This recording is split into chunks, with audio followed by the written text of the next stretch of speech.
মধ্যভোগীৰ বিৰুদ্ধে জাঙুৰ খাই উঠিল বঙৰাৰ তিনিখন ৰাইজ। আজাৰা ৰাজচক্ৰ তথা আজাৰা থানাৰ অন্তৰ্গত বঙৰাত আছাম ৰাইফলছৰ নামত অধিগ্ৰহণ ভূমি প্ৰকল্পৰ কামত অৰাজকতা। উক্ত ভূমিত নিৰ্মীয়মান প্ৰকল্প নিৰ্মাণত থলুৱা সামগ্ৰীসমূহ স্থানীয় হলেশালা পাচনিয়াপাৰা বঙৰাৰ ৰাইজে মিলিত হৈ যোগান ধৰাৰ লগতে যোগ্যতাৰ ভিত্তিত কৰ্মচাৰী নিয়োগ কৰাৰ ক্ষেত্ৰত এক বুজাবুজি হৈছিল। কিন্তু ৰাইজকো বুঢ়া আঙুলি দেখুৱাই এক মধ্যভোগী দলে ঊৰ্ধ্বতম কৰ্তৃপক্ষৰ লগত গোপনে বুজাবুজি কৰি উক্ত কামত হস্তক্ষেপ কৰে। এই অভিযোগ স্থানীয় ৰাইজৰ। মইনুল হক, ইছলাম আহমেদ, হাফিজ আলী, ৰাজীৱ দেৱান, বাবু মেকানিক, সাইফুদ্দিন আহমেদ, সাজিদ শইকীয়া এই কেইগৰাকী ব্যক্তিয়ে ৰাইজৰ বিপৰীতে গৈ উক্ত প্ৰকল্পটোৰ কাম আৰম্ভণি কৰাত আজি ক্ষোভিত হয় স্থানীয় ৰাইজ। ঘটনাস্থলীত আৰক্ষী বিষয়াৰ উপস্থিতিত দুই পক্ষৰ মাজত আলোচনাৰ জৰিয়তে উক্ত বিতৰ্কৰ অন্ত পেলাবলৈ আহ্বান জনায়।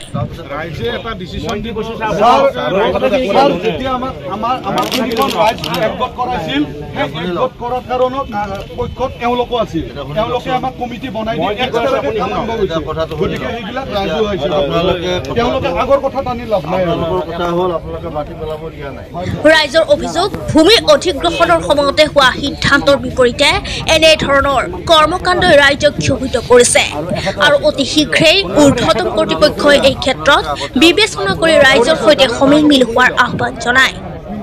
লগতে অসমৰ মুখ্যমন্ত্ৰীগৰাকীক আহ্বান জনায় যাতে এনেধৰণৰ মধ্যভোগীয়ে ৰাইজক বঞ্চিত কৰি হস্তক্ষেপ কৰিব নোৱাৰে তাৰ বাবে ব্যৱস্থা গ্ৰহণ কৰিবলৈ আহ্বান জনায়। এইটো আমাক প্ৰবঞ্চনা কৰি আছে। আমাৰ ইয়াতে ITBPয়ে কাম কৰিব। ITBPৰ যিটো কাম হ'ব, ইয়াতে কিছুমান কনষ্ট্ৰাকশ্যনৰ কাম হ'ব, সেই কামটো আপোনাৰ আইজলৰ কোম্পানী এটাই কাম পাইছে। ন' ডাউট আমাৰ একো ক'ব লগা তাতে কথা নাই, কাৰণ যিহেতু আমি 1 ক্লাছ ঠিকাদাৰো নহয়, হেৰিও নহয়। কিন্তু আমি ডিমাণ্ড কৰি আছিলোঁ কি আমাৰ যিখিনি লোকেল মেটেৰিয়েল, শিল, বালি, ইটা, মাটি ইত্যাদি যিমানখিনি যোগান ধৰিব লাগে, আমাৰ ইয়াতে যিমান 3খন চুবাৰ মাটি গৈছে, 3খন গাঁৱৰ মাটি গৈছে, 3খন গাঁও লগ লাগি ইয়াতে এইবিলাক বস্তু ছাপ্লাই কৰিম। সেই হিচাপত আমি এখন কমিটি বনালোঁ। কমিটি বনাই আমি সেই কমিটিৰ মৰ্মে আমি কামখিনি কৰিম বুলি গোটেইবিলাক লগ লাগি থাকিলোঁ।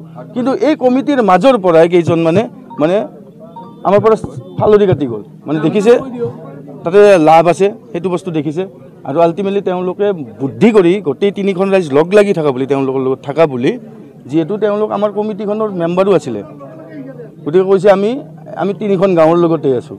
কিন্তু আচল কথা সেইটো নহয়। তেওঁলোক আমাৰ পৰা ফালৰি কাটি গৈ লাভৰ কাৰণে মইনুল হক নামৰ ব্যক্তি এজনৰ লগত লগ লাগি মানে এই কামটোৰ মনে মনে অৰ্ডাৰ ওলাই লৈ আহিছে। আমি ভাবিছোঁ আমাৰ কমিটিৰ কাৰণে আনিব গৈছে বুলি, কিন্তু গম পাওঁ তেওঁলোকে নিজাববীয়াকৈ কিবা এটা এছ'চিয়েটৰ নামত BP এছ'চিয়েট বুলি এছ'চিয়েট এটা নাম দি কিনে তেওঁলোকে কামটো ওলাই লৈ আহিছে। আনি তেওঁলোকৰ বেলেগ নাই, আমাক মানে এটা আন্ধাৰত ৰাখি কাম কৰিছে যে 3খন চুবাইয়ে কাম কৰক, 3খন চুবাইয়ে কাম কৰক, কোম্পানীয়ে ৰেট দিছে, আমি যিহেতু কামটো আনিছোঁ আমি পাৰ গাড়ীত এটা কমিশ্যন খাম। তাৰমানে তেওঁলোকে আমাৰ 3খন ৰাইজৰ লগত মানে দালাল কৰিব খুজিছে। ঠিকাদাৰৰ পৰা কামটো আনিব দিলোঁ আমি কমিটিয়ে, তেওঁলোকে গৈ তেওঁলোকৰ নামত ওলাই আনিলে, আনি এতিয়া তাৰ পৰা দালাল খাব খুজিছে। পাৰ গাড়ী হয় 100 নহ'লে 200, ইয়াৰ পৰা আমাৰ ৰাইজক ঠগিব বিচাৰিছে। যাতে তেওঁলোকে আমাক প্ৰবঞ্চনা কৰিব নোৱাৰে, আমাৰ ৰাইজক ঠগিব নোৱাৰে, আপোনালোকৰ জৰিয়তে আমি এই আমাৰ অসমৰ গোটেই জনসাধাৰণকে জনাব খুজিছোঁ যে এনেকুৱা দালাল টাইপৰ মানুহ আমাক নালাগে। আমি চিধা চিধি ঠিকাদাৰৰ লগত লগ লাগি ইয়াতে কামখিনি কৰিম। অনুৰোধ আৰু আচলতে CM ছাৰলৈ অনুৰোধ, এই অনুৰোধটো আমি আপোনালোকৰ জৰিয়তে আমাৰ মাননীয় মুখ্যমন্ত্ৰী হেমন্ত বিশ্ব ছাৰলৈকে আমি পঠাব বিচাৰিছোঁ।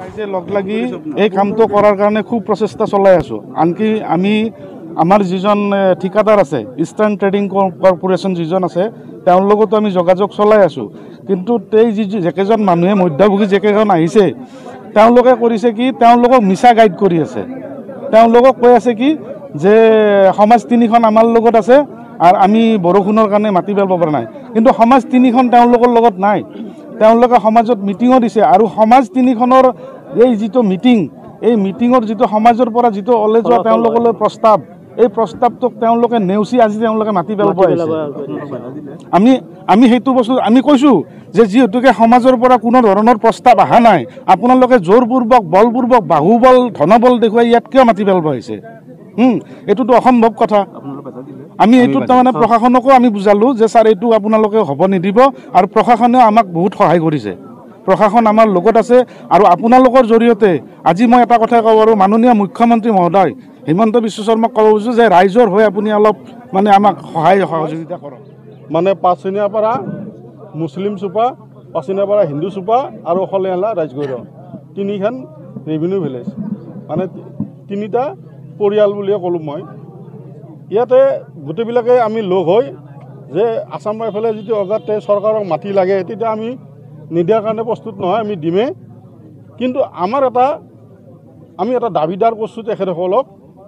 বেছি সংখ্যক মানুহে নিদিয়া আছিল, পিছত যাই তেওঁলোকক বুজালোঁ আমি ৰাইজে যে আমি চৰকাৰে মাটি লোৱাত আমাৰ আপত্তি নাই, কিন্তু আমাৰ যি যোগ্য অনুযায়ী আমাৰ ইয়াতে যি কাম হয়, চকীদাৰ পোষ্ট পাব লাগিব লোকেলিটি মাটি যোৱা মানুহখিনিৰ, আৰু মাটি শিল বালি যি পেলাব লাগে আমাৰ সমাজে পেলাব, তিনিখন সমাজে পেলাব।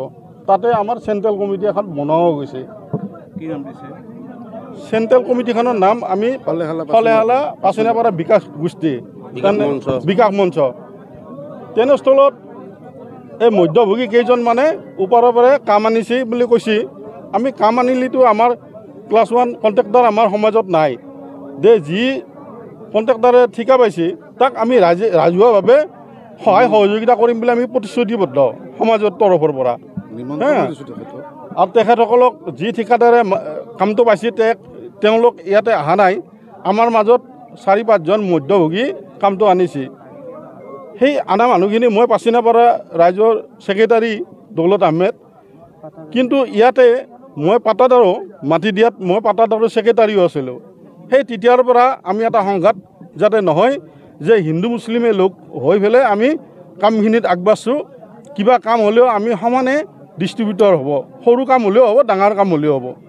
তেনেস্থলত মধ্যভোগী 4-5জনে সেই কামটো মানে বালি শিল মাটি পেলোৱাৰ কামটো তেওঁলোকে লৈছে। কিন্তু আমাৰ ৰাইজে তেতিয়া ক'লে বোলে এইটো কামটো আমি সমাজে কৰিম, কাৰণ বনবিলাক লেখাওঁতে আমি এই কথাটো প্ৰকাশ কৰিছিলোঁ চৰকাৰক, বোলে ছাৰ আমাক সৰু সুৰা কাম যোগ্য অনুযায়ী দিব লাগিব, আৰু মাটি শিল বালি যি পেলাব লাগে আমাৰ সমাজে আপোনালোকক 100% সহায় কৰিম। এইটো আমি প্ৰতিশ্ৰুতিবদ্ধ, এতিয়াও প্ৰতিশ্ৰুতিবদ্ধ। তেখেতসকলে হ'ব বুলিয়ে কৈছিল, কিন্তু আজি বিসংগতি দেখা গৈছে, যাৰ ক্ষেত্ৰত আমি সমাজে এই কথা 3-4বাৰ মিটিং কৰিলোঁ, তেওঁলোকক মানাব নোৱাৰোঁ, এই মধ্যভোগী কেইজনক মানাব নোৱাৰোঁ। তাৰমানে নামটো পাব আপোনালোকে নাম। তেনেস্থলত আমি আজি যে এই আমাৰ শান্তিৰ পৰিৱেশ যাতে বিনষ্ট নহয়, আৰু সেই মধ্যভোগী মানুহকেইজন মুছলিম মানুহ আমাৰ গাঁৱৰ মানুহ, তেওঁলোকে আমাৰ হিন্দু সমাজৰ মানুহখিনি কৈছে আমাৰ দোকান পাৰাই যেতিয়া এই বস্তুটোত মাত মাতা নাই, সমাজে কৰক কামটো, আপোনালোকৰ গাঁৱৰ মানুহকেইজনক আপোনালোকে কিয় লাগাম লগাব পৰা নাই, কিন্তু আমি কৈফত দিব পৰা নাই। এতিয়া বিচাৰিছোঁ হিন্দু মুছলিমে সমানে ৰক্ষা কৰি যাতে এটকা হ'লেও সকলো সমান অধিকাৰ পায়, সেই বস্তুটোৱে বিচাৰিছোঁ। আৰু সমাজে সেইটো আমাৰ 100% সহায় কৰিব বুলি আমি সমাজৰ ওপৰত, চৰকাৰৰ ওপৰত এইটো মানে আমাৰ অনুৰোধ থাকিল।